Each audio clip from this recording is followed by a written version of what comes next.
Hello, Cancer, and welcome to your week ahead reading for the week of May 22nd.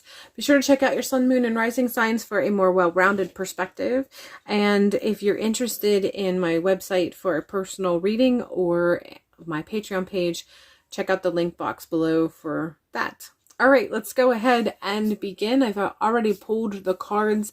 I feel like there's an opportunity that's going to be available this week, but let's go ahead and jump in first and see what we have. The first card we have here is Shell, and I feel like this is coming in strong, letting you know that you need to be participating in some sort of practice this week that has you giving back to the spirit realm, to the spiritual aspect. So whatever it is that correlates in your personal practice, sometime this week, there is a request for you to create a ritual or a ceremony or something that allows you to connect and sort of do a gift or an offering for something or someone. So this is what I feel is coming through this week.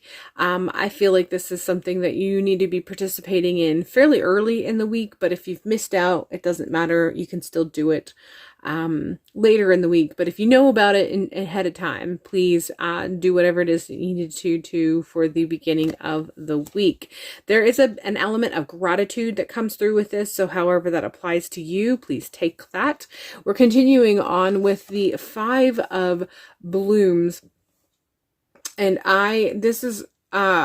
so there's a sense of loss, obviously. I mean, the image kind of really screams that anyway, whenever you see how these are just trees that have all been chopped down.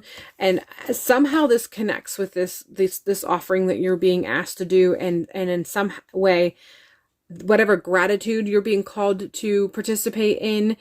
This Five of Blooms and this loss or shift or change or destruction that has been experienced is something that you were supposed to somehow, it's connected to this. And so this loss feels like it was something that was necessary. It doesn't make it any less painful. It doesn't make it any less hard to deal with, but in some way it was something that needed to be done. It was part of the process that you're going through or you're experiencing right now. And even though it doesn't make sense, I feel like there's like a hint of it makes sense, but you're still going through the healing process. So it might not make absolute sense quite yet. And you might even be experiencing that feeling of wanting to sort of deny the sensibility of it or the rationale of it. But there's definitely a connection with some sort of loss that you experience or destruction that has occurred in your life. And its relationship to something that had to come to pass. And in some way, it is connected to this ceremony that you were supposed to be creating and you're supposed to be doing an offering for. There is a connection here.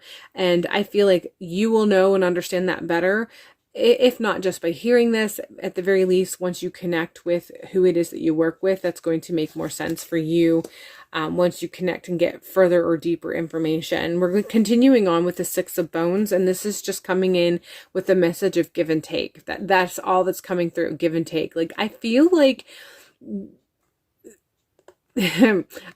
what is being said is this is all very personal. So I'm getting kind of cliff notes regarding this.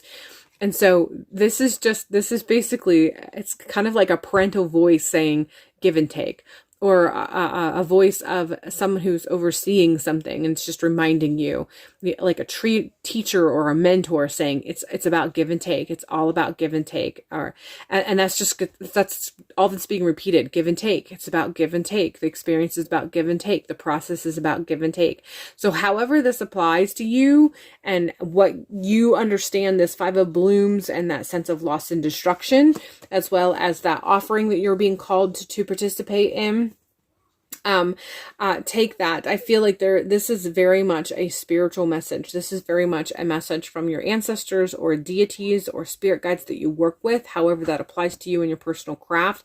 But give and take is the thing that keeps coming through. It just keeps being repeated over and over again. And I feel like this is a lesson that you need to understand or you need to accept. So, Yeah, that's pretty much all that's coming through. So hopefully this has allowed you to gain some clarity and perspective of some experiences that you may have experienced recently, and you may have had some questions about or have been asking for clarity on why this is coming together. I hope that this has made some sense for you, and you are able to participate in that offering, in that connection that this shell card is meant to represent. Other than that, that's all I have for you. I hope you have a wonderful week, and we'll see you in a future video.